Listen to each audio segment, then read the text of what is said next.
Welcome everyone to the third gathering of our spring Morehead-Cain event season. We've curated an amazing lineup of talks and panel discussions for you, so we hope you'll have a look at the MCN to learn more and RSVP. For today's discussion on the U.S. China relationship, I'm delighted to introduce Thompson Paine, class of 2005. Thompson had agreed to lead this very discussion at the West Coast Symposium in March when COVID shut everything down. We were delighted that Thompson was willing to join us now almost a year later to shed light on this ever-evolving and complicated relationship. Thompson, thank you so much for being here. Thank you, and good afternoon or good evening or good morning, depending on where people are beaming in from on Zoom today. And thanks for that introduction, Megan. I think one fun element of being invited to do this is just to get some pings and emails and messages from folks who saw my name in the email address. Some folks I hadn't heard from in a while. And some of the more entertaining messages, of course, I see Fritz here who promised to grill me with some hardball questions. So I'm getting ready there, and see some scholars I know, Monty, Caroline, see Allie, my favorite fellow Nashvilleian. My favorite ping was from an alum who will remain nameless, who sent me a screenshot this morning and said, man, they must have been really desperate for a speaker this week. So glad you stepped up, which is good encouragement before I jumped in here. But I'll give a little background on me and then tee up this conversation. I really do want it to be a conversation. I'm going to share some ideas and then want to jump into Q&A. But the conversation I'd love to drive is a conversation that for me really started back in 2002 in Chapel Hill. And so in 2002, China had just joined the WTO. China had just been awarded the Beijing Summer Olympics. A senator named Joe Biden had just been in a Senate hearing dismissing the crazy idea that China might compete with us economically in the near future, given that they were their economy was the size of the Netherlands. And UNC, a university of about 16,000 students, I guess at the time, probably still, kind of struggled to fill an intro to Chinese class of 30 people. And so China was increasingly on the radar, but certainly less so. And you can imagine kind of what the questions were like that I would get when I told people I was studying Chinese or interested in China or spending time in China at that time, and how those have changed and evolved over time. Is China has become so much larger on our radar and so much more visible in the daily headlines. And one of the fun things for me about engaging with those questions from peers, friends, and so on over the last 2 decades is just trying to make this very complex and foreign place as accessible as possible. And I do really think China is a very accessible place if you kind of have the right frameworks. And so that's what I want to tee up today is go through 3 buckets of commonly asked questions that I often hear where people are kind of grappling with to understand China, and 3 hopefully fairly simple frameworks I would apply to kind of start my discussion on any of those types of questions. Before diving in, I'll talk a little bit about my background and my China experience. So even though the conversation starts in 2002 when I started studying Chinese, the narrative really starts in 2001, fall of my freshman year at Carolina. My summer, it was exams in December 2001. My summer plans had just fallen through and I was past the deadline where we needed to commit to my public service internship. And Eric David, who was the summer enrichment advisor at the time, emailed me about a World Teach program in Yantai City, Shandong province. And I was slammed with exams. I really wanted to do something abroad, was interested in going to a new place. I think I probably looked at it for 20 minutes and said, like, sign me up, I'm in, and went back to studying. And that email that I got from Eric, I mean, literally changed my life. It changed the trajectory of my life. It changed so many things for me over the last 20 years. And it's just a credit to the foundation that these opportunities were being given to us. So I went and taught English in China that summer, ended up coming back the following fall in 2002 and switching a major to Asian studies and studying Chinese. Was going to go back to China the following summer. SARS hit, so wasn't able to. And then went back the following summer to Western China, Xinjiang, where the Uyghur people are, and did a research project out there. Graduated in 2005, spent a year teaching English in a city called Dalian, which is in Northeast China. Spent 2 years after that with the U.S. State Department in Beijing as a political analyst, where I primarily focused on leadership politics, human rights, and media. Though as kind of like a language specialist, I ended up touching on a lot of other different things too, where they just needed Mandarin speakers. Came back to the States for grad school after that, did law school and business school, and continued to focus on China. Did a fellowship where I studied abroad at a Chinese law school, Peking University Law School in Beijing, in Chinese for a semester. My work on the side in school and internships with USTR, the U.S. Trade Representative's Office in DC, where we focused on China litigation in the WTO, iTunes expansion into China for Apple, and working at a law firm called Morrison Forster in Beijing, where for anyone remotely interested in rap, my email address was tpaine@mofo.com, which is pretty incredible. And after grad school, I also did a lot of foreign policy work in the foreign policy school. So got to study with people like Condoleezza Rice, Tom Finger, former director of national intelligence, who's a China expert, some other great folks that were at Stanford, which is where I was. After grad school, this is now 2012, I actually took a bit of a left turn and joined a 5-person education software startup called Quizlet. Quizlet essentially does digital study tools, memorization tools, flashcard products, things like that.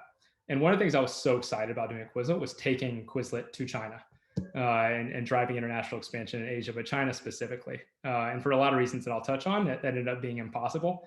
And I now work at a company called Stripe, which is in fintech, a much larger company where our publicly press acknowledged valuation is about $36 billion, about a 3,000 person company, and also has a very interesting relationship with China. And on the side, I've continued to stay involved in some political campaigns, doing memos on China and technology, and some writing on the side as well. And even some research with a great Morehead-Cain scholar, I don't know if he's here, Daniel Bonomo, who I've had a lot of fun working with as well. So that's my background. That's why I'm here. As I move into the conversation, 3 buckets of questions that I think are particularly interesting, and I think particularly I get particularly often. The first is some flavor of, does China have a grand strategy to displace the US? And again, different flavors of that, but it's really like, what does China want? And are they trying to displace the US as the hegemon in the international system? The second bucket of questions are around really, what is the nature of Chinese authoritarianism? What is it like to live in an authoritarian state, a modern authoritarian state? What is the experience of the Chinese people and of Chinese businesses in an authoritarian state? Just how repressive is the Chinese government? And you obviously see a lot of coverage on that in the media as well. And then the last one is around U.S. China tech competition. And I probably hear more about that, just given I've been based in Silicon Valley for the last 10 plus years. But I think it poses a lot of interesting discussions about the U.S.-China relationship more broadly. Starting with China's grand strategy. I think the story where I would really start and any answer to this question is in Beijing when I was a political analyst at the State Department. In 2007, China held what they call their 17th Party Congress. And every 5 years, there is a Party Congress of the Communist Party of China, Chinese Communist Party, where they essentially manage promotions for party cadres. Some go up, some go out, some go down. And this is very interesting to China hands within the US government, both in Beijing and in big buildings with rooms with no windows back in DC, where we try to understand who's on the rise in China, and we can therefore ascertain where Chinese policy is going. And so in 2007, we were actually waiting to see who became vice president so that we would see who the next president of China was going to be. And we found out in 2007 that was Xi Jinping. And so we knew in 2007 who the next president was going to be in 2012. And there's, what's so interesting about that is it speaks of kind of like the predictability of the Chinese Communist Party. Emphasizing that predictability, internally, we obsessed over the gossip around these promotions. We obsessed over who people thought was going to be promoted, who was not. We obsessed over what was being published in the People's Daily about just the Chinese Communist Party mouthpiece newspaper, about which leaders they were referencing and which they weren't. And I was having coffee with a now New York Times journalist who's one of the best I know in China, trading gossip kind of unofficially. and picking up intel from each other. And he said, do you ever just think that this stuff doesn't matter? Which was sacrilege to me at that point, because this was my life, was figuring out who was in what factions and what it meant for the future of U.S.-China relations. And he said, I don't know. I kind of wonder if it's just penguins on an iceberg. One falls off and the other climbs on. And, 10 plus years later, I actually agree with him. The Chinese Communist Party is a very structured professional organization that grooms talent over the course of 30 years to lead the party and lead the country. And by the time they get to the top, they are company men. And I say men because there are very, very few women in that organization at the higher levels. And they are company men who are there to serve the party. And individual personality does not actually shape the party that often. Xi Jinping is challenging that, but it's very little. So what this really means is the Chinese Communist Party is very predictable, and that leads to very predictable policy. And so the other element of predictability, one is understanding the party structure and how structured and stable that is. The second thing that makes Chinese policy very predictable and easy to predict and anticipate is that there is a North Star to every Chinese policy decision, and that is economic growth. It is 100% interest driven. I think there are two sub North Stars around stability and security, which are precursors to economic growth, because you can't grow without security and stability. But really, you can understand and anticipate any policy decision based on what will drive economic growth for China. Compare that to the US. We are both interest driven and values driven in our policy. And who becomes president dramatically changes what values come to the White House, what values come to Congress, and what policies come out of that experience. We might intervene in Rwanda based on values, not necessarily national interest. And so our policy is relatively hard to predict compared to China's. And this is a good thing, I think, for U.S.-China relations as we anticipate how to steer them in the coming years. So I'll pause there. Next question. What is the nature of China's authoritarian state? How oppressive is it? How does censorship work? How do you have a country of 1.4 billion who truly don't have freedom of speech and some of the freedoms and liberties that we think are integral to operating in a modern society, especially with the internet flourishing in China as well? And I'm going to borrow a framework from a wonderful academic who's based in San Diego named Molly Roberts.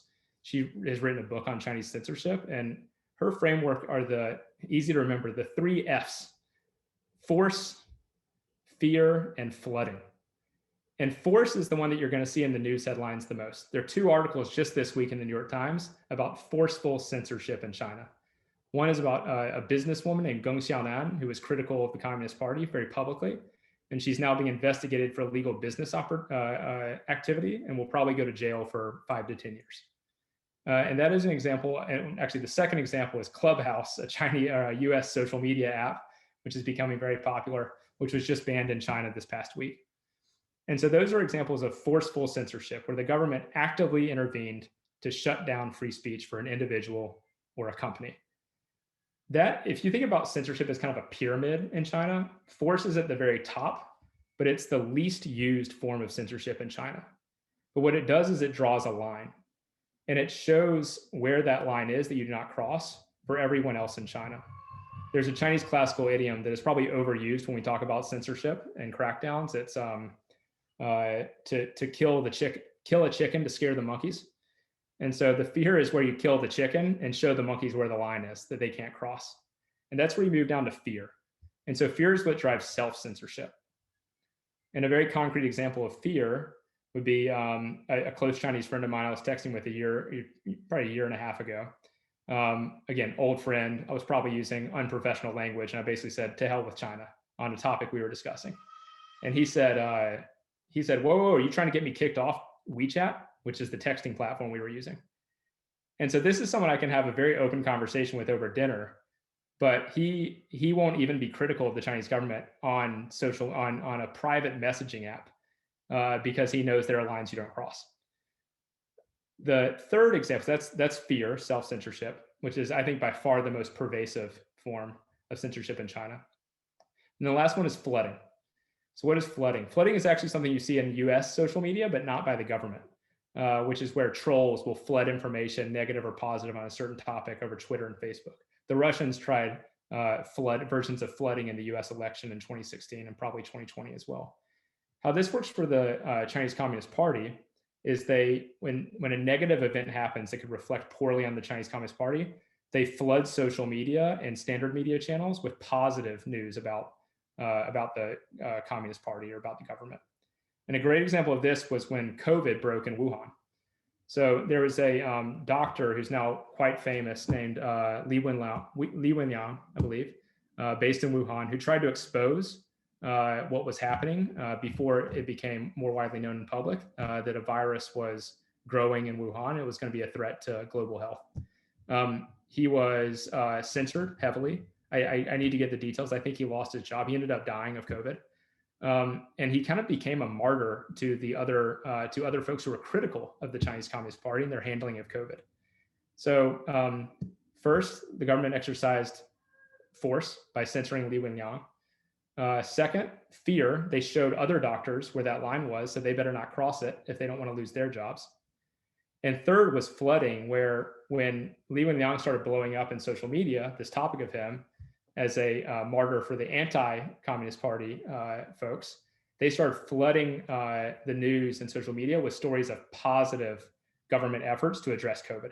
And they even co-opted Li Wenliang's memory after he died and called him a martyr of the Communist Party, who spoke up to local corrupt officials and was supported by the national government. So they repurposed that narrative by flooding it with positive information. So again, force, fear, and flooding for censorship. The last topic before I open up for Q&A is on U.S. China tech competition.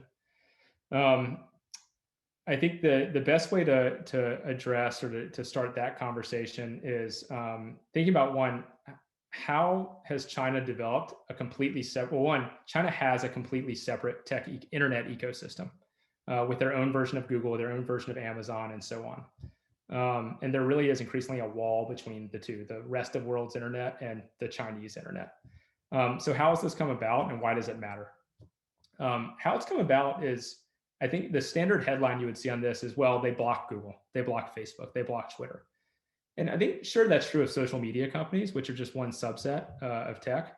But they really discourage any other company through a variety of different levers of entering the market. They want our ideas, they want the technology, and there's actually not a lot of IP in social media and in internet companies. It's mostly business innovation. And I think they want to accept those ideas, but they don't want the US national players to be prominent in China. And there is a political element to that. And again, I think that's what you'll see most in the headlines is China wants to control information. And I think that's very real. But the economic benefit, I think, is probably the underreported and underappreciated. How valuable it is that China now has a competing tech ecosystem, which retains and develops its own talent base competitive with ours. The basis of which second generation technologies like artificial intelligence, quantum, and so on will be developed.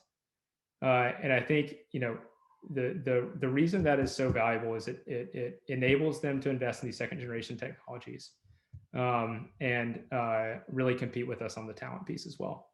I think the last concept I'll raise on tech is that I do think there is a more visceral connection that your average Chinese citizen and average Chinese policymaker feels around the connection between technological advancement and national security and national competitiveness. I think if you ask the average American why America is great, we'll probably start with our values. We'll probably start with the US Constitution. I think if you ask an average Chinese policymaker, I think you'd be surprised how many conversations might start with technological advancement. And when China was weak, it's because they missed the Industrial Revolution. They went through what they call a century of humiliation at the hands of foreign powers because of that. And they know that their key to success moving forward is technological advancement. I think that is more visceral, more prominent in the Chinese national psyche and dialogue than it is in the US. So the reason I think US-China tech competition is such a great example of broader range of issues that we need to think about as American citizens, voters, and policymakers is we cannot purely fight their technological advancement. It will happen. We can't kind of create a Cold War mentality where we kind of disown it and run away from it or try to isolate them. And so I think the framework I find to be very valuable here is, and again, sorry for the really basic lettering, but 3 C's here instead of 3 F's, contest, compete, and collaborate. And so where China is crossing really bad red lines that we think are unacceptable in an international order, we need to aggressively contest them. So this would like be IP theft, the equivalent of the Chinese military. Imagine if the National Security Agency in the US actually helped take IP from Airbus to give it to Boeing. That's the kind of activity that I think we're dealing with in China. And I think we need to have very strong combating or contesting of that kind of behavior. We have to compete though as well. I think one thing the US did very well in the Cold War was compete with the Soviets. Huge investments in R&D. We continued to grow a huge high-skilled immigrant tech talent base in the US to compete with and defeat a rival. And I think that defeat is the wrong word with China, but I think investments domestically will be much more powerful than investments in contesting China. And the last is collaborate. China and the US should work together where we can. There are a lot of areas in technology where we can actually work together, be it climate change, nuclear non-proliferation, and other examples. And so I do think that's a fun issue to highlight as we think about how we address China in a number of different realms moving forward. I'll pause there. I know that was quite a bit that I tried to squeeze in, but again, I'm really excited for this to be a conversation and may potentially use some of these concepts and frameworks to help others answer questions that are on their mind about China. Thanks so much, Thompson. Awesome. I feel like we were just chatting among the staff and saying how we feel like we're at a great seminar in college. I feel like I just learned a ton. So we really want to open it up for questions and get the conversation going. It looks like Allie has a question. Do you want to ask it yourself, Allie?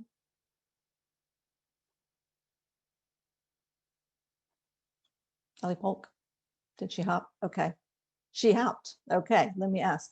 Or she's saying she'd love to hear about the relative challenge of spreading US fintech versus edtech to China.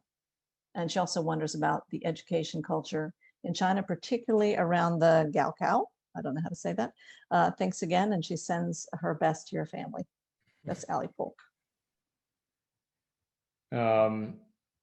The shout out to my family is because Allie's a fellow Nashvillian. We know each other outside of the Morehead context as well. I'll address the ed tech ones, as I do have a background in ed tech in China. Ed tech is actually a tough industry in the US. There are a lot of great ideas that don't make much money and don't become strong businesses. And because the average household spend and overall cultural emphasis on education is so much higher in China, there are a lot of huge public companies in the education space in a way that you just don't see in the US. So for innovation in ed tech, China is a fascinating space to watch. And again, I think that's directly tied to the cultural element that Allie mentioned. But I know that was her question. I won't spend too much time on it since she's not here at the moment. Awesome, thank you. Tom O'Keefe, did you want to ask your question? Great question. Sure. Thompson, this was great. Good to see you on here. Sorry we're not out on the West Coast together. Yeah, where do you see the U.S. China relationship 10 years from now? I'm just opening that up. I know that's like insanely broad. And then I guess I have a particular interest around climate crisis and the U.S.-India relationship, if you have any thoughts on either front. So I don't think I'm smart enough to predict where exactly we'll be in 10 years. I think that I think the most interesting dynamics are one, our own national strategy and policy and where the Biden administration goes with China over the next 4 years. I think the Trump administration, I'll keep this as apolitical as possible. I think the Trump administration actually didn't shape the U.S.-China relationship as much as people think they did with the trade war and with the aggressive rhetoric on China. I actually think we would have seen a bit more of that, different tactics, but the same sentiment in a Hillary Clinton administration. And the reason is Xi Jinping does mark a very important break with the past 40 years of Communist Party approach to foreign policy. I still think it's very predictable. The objectives and North Stars are the same, but the tone and visibility has changed markedly. And that is Deng Xiaoping, who was really the paramount leader in the 80s after Mao and shaped Chinese policy until Xi Jinping in 2012, 2013, had a strong emphasis on something called hide and bide, Taoguang Yanghui, which is basically keep your head down, be peaceful, have good relationships with everyone, and just gather up everything we need to grow our economy. But first and foremost, just be friends with everyone. And Xi Jinping has been much more aggressive. And I actually think that has backfired tremendously. I think you see public opinion of China plummeting in every developed country around the world right now. Pew Research has done some good writing on this. And that undermines their ability to go develop their economy in conjunction with other countries. It's a great opportunity for the Biden administration now. And I think the Trump administration missed this opportunity to go work with allies and work with other countries to shape the norms and institutions and rules that we want to see for the next generation that will guide China's behavior in the right direction that we want to see. But the reason I highlight that is I think it is how China pursues economic growth over the next 10 years and how we work with allies to shape China's, shape China's behavior as they become even more powerful. I think will really define where the relationship is. On climate change, Tom, I mean, you know so much more than I do. But again, I just a high level, I continue to believe that's an area where we can build stronger ties with China and trust with China. And I hope the Biden administration finds a way to do that as they also, again, contest and compete, get tough with China in the areas that we need to get tough with them on. Thanks, Thompson and Tom, for a great question. Two current scholars are together and wanted to ask you a question, Thompson. Sol and Charlie, you're up. Hey, how you doing? Thank you so much for being on the call with us today. We have two questions that kind of go hand in hand. So mine is with how you said we need to focus on collaboration, but one of the major U.S. values of what makes us great is our values. So how do we balance our values while collaborating with China that kind of stands against the things that we do value as a country, according to our constitution? It's an excellent question. I think the area where this is toughest for me is China's repression in Xinjiang with the Uyghurs. So this is a part of the world I've followed since 2004. I was actually most recently in Xinjiang for a wedding in 2019. So it really spent 15 years on and off in Western China. And China, even in 2004 and really 2008, when I was actually reporting on Xinjiang for the government, China was brutally repressive. I mean, it really was a Stalinist corner of the Chinese country and society. And so the fact that that brutality is on the increase with the detention camps, or you could call them concentration camps, with potentially strong evidence of forced sterilization of Uyghur women, and a number of other just like pretty vicious and heart-wrenching tactics. How the U.S. navigates that in a way that doesn't sacrifice our other interests is going to be really, really, really hard. I think to bring it back to one of the concepts, China's North Star is economic growth. And so there are very few things China will sacrifice, or very few things China won't compromise on to maintain economic growth and can keep delivering results for the Chinese public. And so I do think that if we think very carefully and intelligently about consequences for behavior we don't want to see, I think we can make a lot of progress. I think we can do that on IP theft, and I think we can even do it on things like human rights. There will be limits. I don't think we should expect a US Constitution-style human rights ecosystem in China anytime soon, but really making it clear that genocide and genocidal tactics are completely unacceptable in a modern world from a modern power. I think we have to do it, even at the cost of some of our other efforts. But it's a really good question, and one that I'd be surprised if any of the much better experts than I am in the Biden administration have a clear answer on that right now.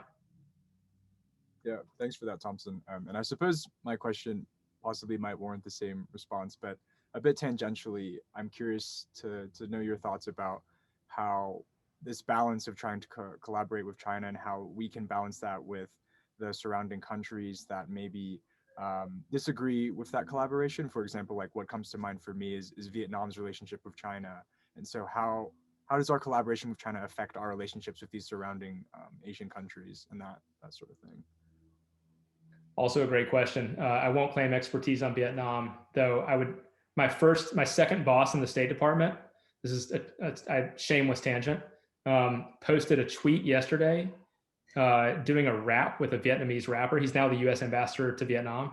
Highly, highly recommend it. It is absolutely absurd, but I love seeing some, this innovation in American soft power. But I think our relationship with Vietnam is a huge opportunity. China has been very clumsy with Vietnam, as you probably know. Again, more of my expertise is on the Chinese side of the border than the Vietnamese side of the border. But there was an example probably, 5 years ago now, where Yang Jiechi, the foreign minister of China, basically told small countries to shut up at an ASEAN meeting. I think Vietnam was in the room for that. And I think there's a lot to fear from China, from a country like Vietnam, but also, if you have a U.S. size and caliber economy at your doorstep, you need to be working with China too. And I think Korea faces some of those contradictions as well, as they are more culturally or values aligned with the U.S., but also need to be smart about who they ally with going forward. So I think it's an opportunity for us to keep countries like Vietnam and Korea close in our orbit in a way that can also help shape the kind of behavior we want to see from China going forward. You'll see that that's another theme I'll come back to, is shaping Chinese behavior. And I think we are at a point in history or in the 21st century where the US just can't do that alone. I think Trump tried to do that alone and he failed. I think we have to do that with allies, and Vietnam would be one of those important allies, I think. But Charlie, defer to you if there's anything else you would add. You probably know more than I do. No, yeah, that was great. I appreciate your thoughts on that. So thanks for that, Thompson. You bet. Thanks, Sol and Charlie. Great questions. Thompson, Scott Boatbright, class of '89, has posted a question for you. He says, a colleague that works a good bit in China told me recently that he was amazed that China indulged protesters in Hong Kong as long as it did before cracking down. What's your take on that? I think Beijing can afford to be patient. I think so great question. Again, I won't claim Hong Kong expertise, but I did follow that quite closely, just in thinking through what Beijing would do. I was never optimistic. Beijing owns Hong Kong. There's no way they're going to give them more freedom. And I think as soon as that turned violent, it gave Beijing the opening they needed to go exert more control. So I think that was probably where that took an unfortunate turn. I think peaceful protests in a more free society that is very publicly visible in the international community is tougher to deal with. But I think I'll share an anecdote about the Tiananmen Square massacre, where I think China learned a lesson that you can get away with a lot if your economy keeps growing. Another one of my very close Chinese friends grew up a block away from Tiananmen Square. And when he was, he's like a year younger than me, so he was probably 7 or 8, maybe 6 or 7 when the Tiananmen massacre happened. And he remembers it. He remembers tanks rolling down the street. A number of bloodied students came and hid in his house that night on June 3rd and into June 4th. And he has a very real connection to that event. And I remember we were spending time together, one night, actually before I left in 2008 to go back to school. And he told me that story, and we know each other for 3 years. He never told me that story. And I asked him a very uncomfortable question. I said, do you think it was worth it? And this is someone who's very independent minded. He'll be critical of the government, positive. Again, I get a very independent take from him. He's not a propagandist. And he was quiet for about a minute and said, worth it. He said, look at where China is today. Look at my cell phone. Like, look at the job I have. We wouldn't have any of this if the Communist Party hadn't maintained control. So it doesn't feel good, but it's worth it. I think China got away with that.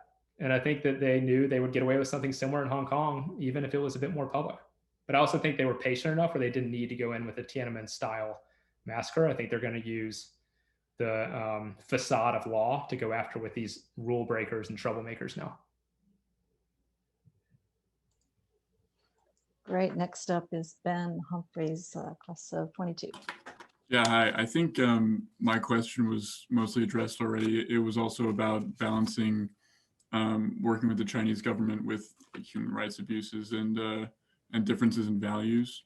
And I really appreciate your answer to that question. But I wanted to follow up and ask, as someone who is admittedly pretty ignorant to the specifics of like trade agreements and stuff like that with China, like what does the US have to hold back? What kind of leverage do we have, and like what could we take away to try to enforce some of that stuff? Also a fantastic question. I think trade agreements is an interesting example. I think it's probably tougher than we think. I think an interesting lever that the Biden administration has is to boycott the 2022 Olympics in Beijing. And that's an interesting one because it would be very embarrassing to Beijing. The Communist Party, I think, would lose face among the Chinese population potentially, and there could be economic ramifications for that as well. I think that's something that would only work if we did it in conjunction with other powers. It doesn't shape economic growth concerns for China necessarily, and that's where I think that we need to, think of things like banning technologies that are used in repression in China. So that's actually one of the steps that the Trump administration took, which I thought was a good one. There's something called the Bureau of Industry Security in the Commerce Department, which creates an entity list that essentially bans doing business with these companies. And we identified tech companies that are contributing to repression in China.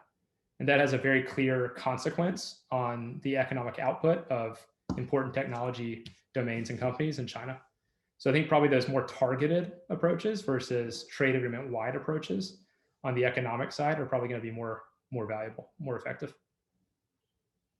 Great, thank you. But again, that's going to be a fascinating thread and discussion to watch over the next couple of years. Thanks, Ben. That's great. Monty Evans, class of 22 as well. Hey, Thompson. Thanks for launching the discussion here. I'm really curious, like, what a lot of this looks like from your perspective working at Stripe versus the EdTech, and like how you actually engage with China on a business context. Because when we think of China, we think of this like big, scary nation state. But of course, like presumably you like try and form relationships with banks and things. But like, do you have to go through a certain political filter to do that? Or do you just talk straight to institutions, and how receptive are they, knowing, as they probably do, that there's like a politician looking to some extent over their shoulder in that relationship? Excellent question. I can't speak to specifics around Stripe. What I can tell you is the closer you are to technology infrastructure, the harder it's going to be to go into China. So Google search, that's very much infrastructure of the internet, right? Messaging is infrastructure in my view. Airbnb, not infrastructure. They're in China. They're not growing, but they're in China. And I think they will be constrained from growing by Chinese, by government policy and competition. LinkedIn is technically in China, but I don't view that. They're not going to grow, and I don't see them as infrastructure. Stripe is infrastructure. We're building the roads of e-commerce on the internet, and China wants to control infrastructure. And so I think I suspect the hopes of a more infrastructure-oriented company like Stripe are fairly limited in a market like China. Right. And again, I can't, I'm not a spokesperson for Stripe, but our CEO, Patrick Collison, in both a Wired interview about a year ago and a Washington Post interview this past June, I thought had some very on point, somewhat provocative, but on point comments about the company's view on China. Right. Gotcha. Thanks, Thompson. All right, Thompson, next up is Brendan Foley, our communications director, and your pilot today on this Zoom flight. He has a question for you. Thank you, Megan, and thank you, Thompson. I'm super fascinated by some of the things you're talking about as they relate to a Frontline episode I just watched about the pandemic and how China's slow response to the outbreak in Wuhan may have been tied to kind of the government, the party's need for stability and to keep things calm. And you mentioned that a little bit earlier at the beginning of your talk when you said how stable the party is. And then you mentioned fear versus force. And I'm curious if the Chinese government is willing to exercise force to maintain stability internally. How do you think they view force externally with potentially other military conflict, which in itself is very destabilizing? And how do they reconcile those two things? Excellent question. I'll think of, so stop me if I'm not answering the question. But I think I think what I'm hearing is kind of like externally, how do you think about the application of force, both from a military perspective and maybe from even a political or censorship perspective? Exactly. And you definitely see it, I'll take military last or second, where you've seen force used outside of China's borders. Two great examples. One is with Norway. I'm going to be embarrassed. The Nobel Prize is in Norway, right? It's Norway. It is Norway. When the Nobel Prize was awarded to a Chinese dissident named Liu Xiaobo in, what was that? Maybe 2010. China blocked all Chinese companies from buying salmon from Norway. And China, I think, was probably like maybe responsible for something like 20 or 30% of salmon sales of Norway, of the country at that point. And it was a very clear message not to mess with us, right? And they took a political comment, political topic, and applied economic force on Norway's right to award a human rights prize to whoever they wanted. They did something similar with France in 2008 when I think Sarkozy met with the Dalai Lama. Suddenly Chinese people stopped getting visas to France and their tourism dried up. And then they re-engaged, but they used their economic clout to send very clear messages that I think censors free speech. The last one very recently is Zoom. The technology we're using right now has a significant engineering team in China. Their founder is originally from China, and he's a U.S. citizen now, very impressive entrepreneur named Eric Yuan. But they have some exposure in China, really because of the engineering team. And some Chinese dissidents based in the U.S. using American software, Zoom, had their accounts disabled around the Tiananmen Square anniversary because they were congregating dissidents on Zoom. And China asked Zoom to shut them down, and Zoom shut them down. So that's an example of applying that force outside of the boundaries. In terms of military force, I don't think China wants any military conflict. I think they'll flex their muscles in very limited ways, like around the South China Sea and trying to grow that kind of their sphere of influence in Asia. But they don't want a war. It's too harmful to economic growth. That's my opinion. Thank you.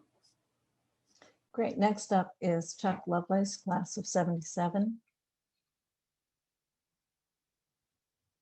Thanks, Thompson, for being here. You partially asked my question, answered my question a little bit earlier, which was, as a layperson, it's really been hard to determine through the noise of media what policies Trump enacted with regard to trade towards China that were helpful and those that were a mistake. I'm curious if you could just do a brief summary of that and then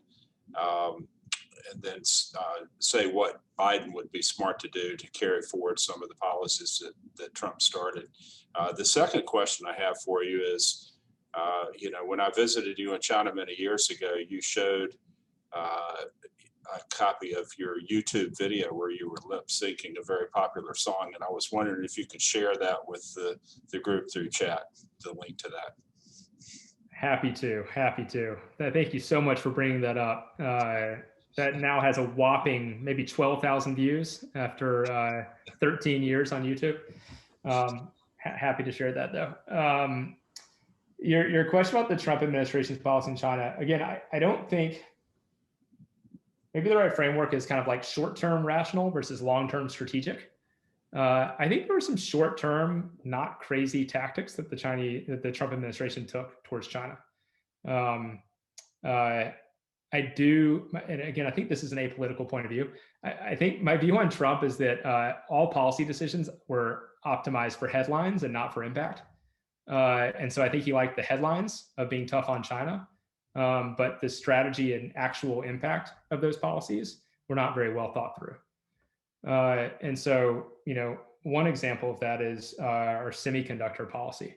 We've essentially shut down semiconductor sales to China, which has an immediate harm on US manufacturers. And it's going to have the long-term consequence of China investing more aggressively in their native semiconductor business to have stronger competitors to US semiconductor businesses in a much shorter time frame than we would have seen otherwise. And so I don't have a clear answer on where that lands, but I just don't think we thought through the strategy of some of those decisions. I think that we optimized for headlines. And so I think Biden's trick is to have a clear North Star, again, not to overuse a phrase, of where we want to land with China in conjunction with our allies, and where we want to land with this whole decoupling concept of having two separate economies versus having concrete areas of economic collaboration, and then go take policy actions accordingly.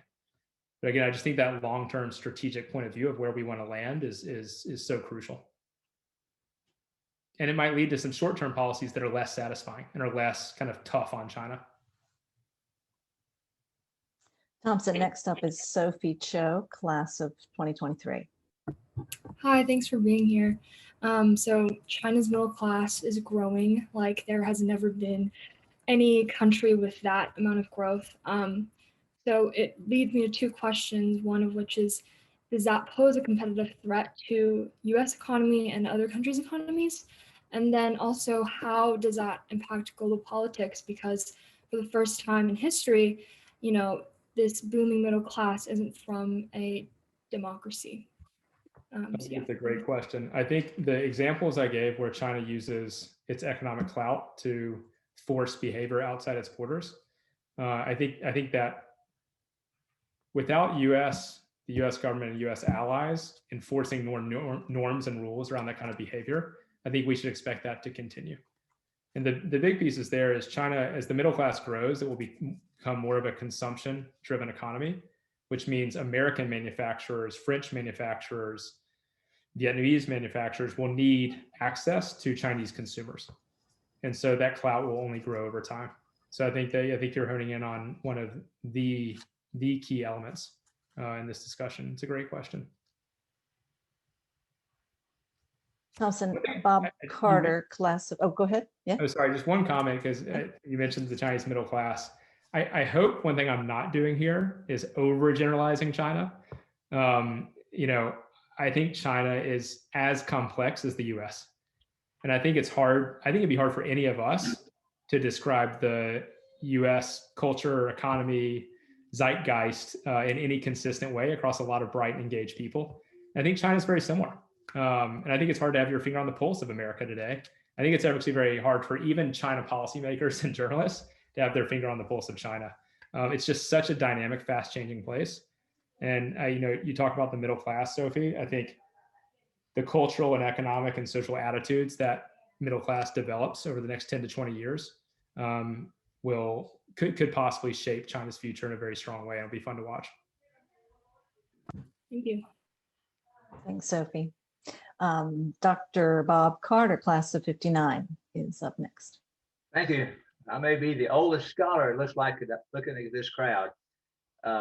Two things. What is the children's policy now in China in terms of numbers? And my second question is, when I was there in 2008, our guide told us not to ask any political questions in public places because they thought there would be mics listening in. And with facial recognition now and mics, are they spying on tourists and also their citizenry?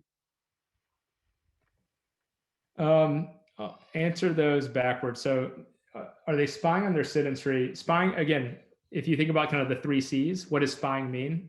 Are they tracking everything my random friend in Liaoning province says about China? No. But do they have that data if they ever want to dig into it? Yes. Right. And so the businesswoman who's probably going to go to jail soon, was she doing illegal business activities? I don't know. Maybe. Chinese economy is pretty corrupt. A lot of people have to pay folks under the table to get stuff done. Was China tracking that? Maybe passively. But what it meant is they probably collect enough data on this person where when they decide to go after her, they have the data to build quite a case and then prosecute her under the kind of facade of law. So I don't think it's active, but there is a lot of data being collected, put it that way, and through private companies who eventually have to answer to the Chinese government, to the Chinese party, sorry, which is different from the government. And I'm sorry about the first question. Oh, you're on mute, sorry. What's the children's policy now? Back in 2008, Oh yeah, that's a one. I think it's gone up to 2 or 3. What's the latest? The constraints have been removed. I don't know if they've fully been removed, but they were initially removed. So they've always been removed for 2 single child parents. So 2 single child parents could always have 2 kids. And then I think they started removing them sooner for urban residents than for rural residents. And I think they've mostly been removed, but I don't have up-to-date numbers specifically for you. Charles Thompson is next. Hey, Thompson, the other Thompson from the early alts in Chapel Hill. Good to see you, man.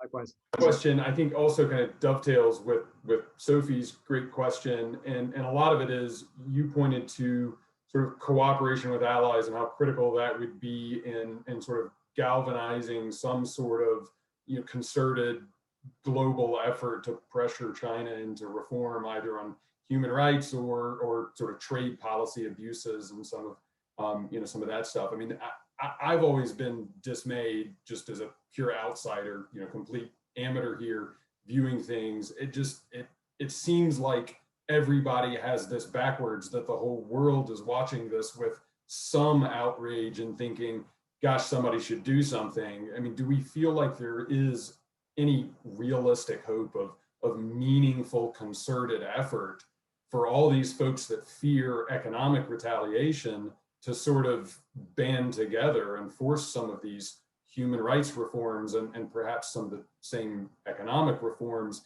And to what extent do we hope that, you know, to Sophie's point, the growing middle class in China, you know, that is hopefully much more likely to embrace some of these global norms and standards, would apply some of that pressure internally as well? I mean, like, is it realistic to have any hope that this improves in the next 10 or 20 years? The short answer is I just don't know, and I don't think anyone does. I mean, an example of where international collaboration has guided Chinese behavior is the WTO. When I was at USTR, that was wildly effective at constraining Chinese behavior. I mean, I need to figure out what I can disclose here, but they wanted access to the WTO, and so they were willing to comply with a lot of rules they wouldn't have otherwise, right? And I think the danger with some areas like human rights, or especially in tech, is we don't have WTO-like institutions that govern this kind of behavior, and where there isn't an organization that's going to constrain them, they're going to do whatever they want. And so that's where the allies, the international community, has to come together and define rules and norms by which the international economy operates, similar to the WTO, but in newer areas, and say, okay, if you want to play ball, if you want access to our markets and to our products, you need to play by these rules and norms. And I think, again, I can't emphasize enough, where those rules and norms don't exist, China will set their own. And I think we're seeing that in some areas of human rights, and we're seeing it in many areas of technology development. Did that answer your question, Charles? Great, thanks, Charles. All right, we're right up to our time, Thompson, but you can tell people are very enthused, and we've got a couple more questions if you can stick around. Maybe do one more question, and I unfortunately do need to jump. Okay. Well, I think we should end on James Barnes's question. James, can you unmute and ask that? That's a great question. Sure, yeah. So the question is on the personal side, and thanks very much for this great talk. How will you celebrate the Chinese New Year, and what does the Year of the Ox mean to you? I'll celebrate it with dumplings. I was always in northern China, and so northern China, you eat as many dumplings as your stomach can hold on Chuxi, which is the night before Spring New Year, kind of New Year's Eve. And I do miss celebrating that in China. So I'll eat a bunch of dumplings and probably text a bunch of Chinese friends on WeChat. Nice. Tell them Happy New Year. And the Year of the Ox? I don't know. Same as everyone else. Hope it's better than the past one. Right. Yes, we'll see. Okay. Thank you. The last thing I will close on, you know, so much of my insights and expertise come from reading other experts. Keith Bradshaw, who's a Morehead-Cain, is one of the best journalists on China. He is astoundingly good on the Chinese economy. And I've been able to hear him speak once in Palo Alto as well. So I would highly suggest following him, and really anyone at the New York Times. Chris Buckley, who's an Australian reporter for the New York Times, is absolutely phenomenal. Paul Moser is phenomenal on tech in China. The Economist is really good on China. A guy named Simon Rabinovich covers the Chinese economy, and I think is one of the best there is. And if you're looking for a good podcast on China, I highly recommend Sinica, which is Sinica, Sinica, which is by a guy named Jeremy Goldkorn, who's South African, but actually lives in Nashville, Tennessee now, and Kaiser Kuo, who actually lives in Chapel Hill. They were longtime China hands who lived in Beijing for 20 plus years, and each just moved back to the South, I think, to raise families. But that's one of the best podcasts out there on all things China related. Awesome. But And thank you so much, Megan, Chuck, others for having me. yeah, It's thank been you so so fun. much, Thompson. I mean, You said it was going to be free at the beginning, and that always makes me nervous because, you know, I don't know if maybe you get what you paid for it, but hope it was enjoyable for folks. Where's that YouTube link though, Oh Thompson? yeah. All right. While you dig that up, I will say that Keith Bradshaw was unable to do the symposium out in San Francisco, but he's promised us a 7 talk at the next alumni forum. So stay tuned for Keith Bradshaw coming up in a couple of years. But yeah, thank you so much, Thompson. What a great opportunity to spend time together and talk about an important issue as a community.